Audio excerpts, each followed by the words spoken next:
the last light of the court. The palace bell rang low and slow 3 times. That sound had only ever marked one thing in the kingdom of Darum, the calling of the final judgment.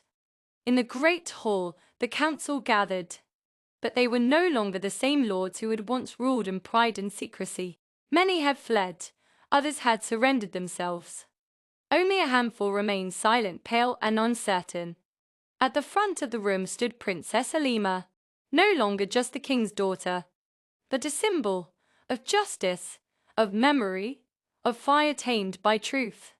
And beside her stood him, the man they once called the Flame. He wore a simple robe now. No fire clung to his skin. His power still radiated. It was no longer violent. It was warm, controlled. The room was heavy with tension. King Seifu rose from his throne. This court, once trusted to protect our people, has hidden bruise and silenced voices. He said, they feared the flame. They feared my daughter. And they feared the truth. Lord Baraka stepped forward. He looked older now, like a storm had passed through his soul. We were wrong, he said simply. I was wrong. Alima met his eyes and nodded slowly. The final judgment is not vengeance, she said. It is remembrance. You will not be punished with fire, but you will spend your remaining years restoring what was lost, rebuilding villages, tending the wounded, and preserving the stories we nearly erased. Gasps whispered through the court. You would let us live? One of the older councillors asked, his voice shaking. Yes, she replied, because death would silence you forever. But life will make you remember. And so, the court was dismantled, its seal broken, its members no longer lords, but servants of restoration. The kingdom began to heal. In the weeks that followed, peace returned to Darum. Fields once black with ash began to bloom. The birds returned. Children laughed in the streets again.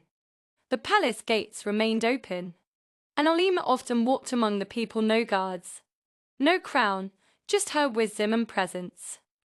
The Flame, who now went by his ancient name, Kale chose to live in a small house near the edge of the Whispering Hills. He spent his days tending a garden. It was a strange sight, the fire spirit, who once scorched the earth, now planting flowers, speaking to the soil.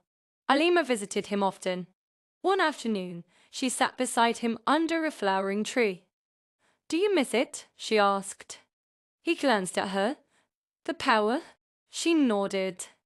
He smiled faintly, sometimes, but not the loneliness that came with it. They sat in silence for a while. Then he said, when I was burning everything, I thought it would make people see me, fear me.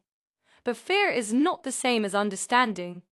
No, Alima said softly, it never is. Back in the palace, King Seifu began preparing Alima to take his place not as queen, but as something greater. The Warden of Wisdom, a new title, a new legacy.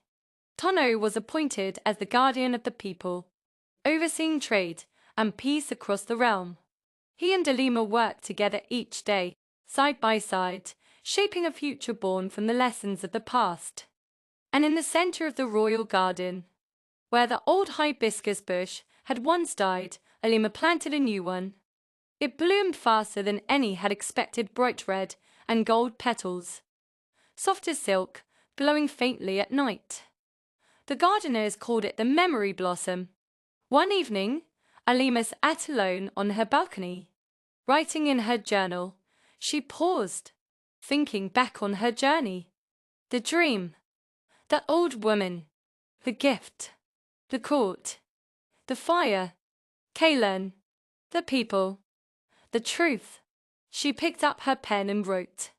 I used to think my gift made me special, but now I see it made me responsible. We are not given power to rule others. We are given power to lift them. And sometimes the greatest power is listening. She closed the journal.